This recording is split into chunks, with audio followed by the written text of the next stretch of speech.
About in sales a lot of times like listening, right?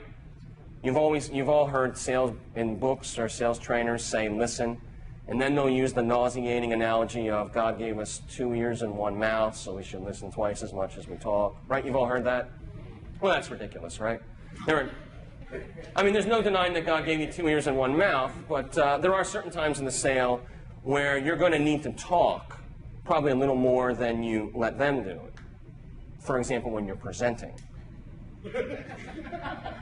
And there are other times in the sale where you might need to listen 5 times more than you speak. So for every 5 words they say, you might say 1. That would be, so there's flexibility there. But a lot of times when we talk about listening, it's a motivational speech where they basically say, you need to listen, right? Listen more.